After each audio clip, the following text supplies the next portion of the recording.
And here's that mnemonic I kept promising you. This is for sleep hygiene. Neutrals, naps. People need to reduce their naps or confine their naps to less than 45 minutes. Naps that go over 45 minutes tend to start to get into a second phase of sleep. It's more than just light sleep. And that's when it starts throwing the circadian rhythms off. Interestingly, short power naps, there's some research that a power nap in the afternoon actually increases levels of focus and norepinephrine.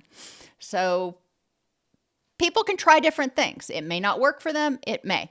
But reducing naps, making sure that their daytime naps are no longer than 45 minutes. Ergonomics. Make sure that they're sleeping in a comfortable position. If they're in pain, if they're uncomfortable, if their neck's kinked up, they're not going to get good quality sleep. Urinating. I know.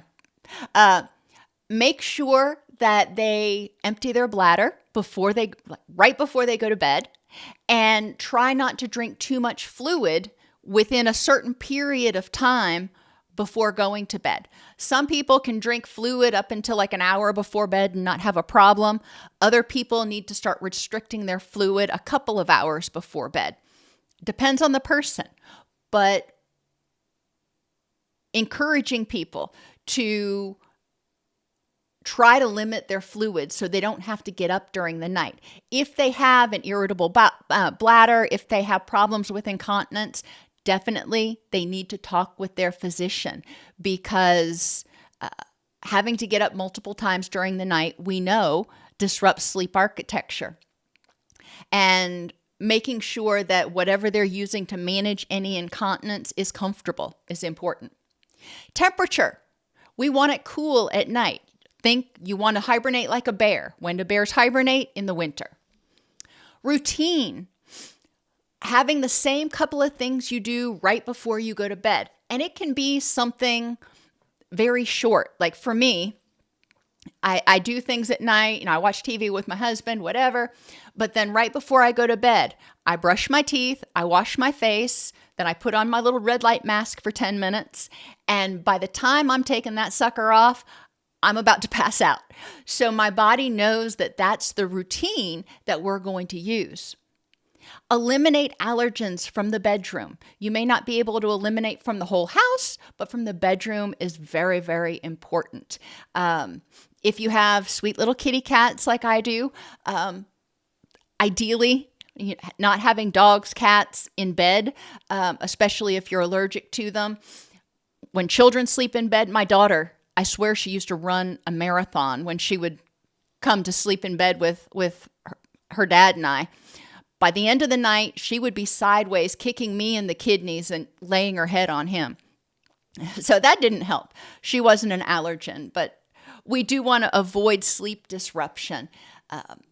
Having a HEPA filter in the bedroom can be very, very helpful. Light. Reducing blue light and bright light 2 hours before bed whenever possible is super important. So having those yellow-toned candlelight aura type lights at bedtime, and minimizing, if not eliminating, devices. Phone screen, computer screen, etc.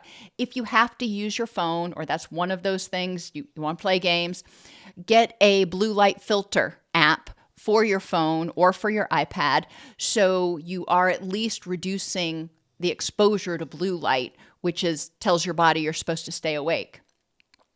And then S stands for sanctuary. Make sure your sleeping area feels safe. You're not going to get awakened by loud, sudden noises. It's not somewhere that's stressful. When you lay down, you think, oh my gosh, whatever. You think about the worst things. And again, it's somewhere you feel safe. You can close your eyes and not be fearful. That all stands up for neutrals. Naps, ergonomics, urinating, temperature, routine, allergens, light, and sanctuary.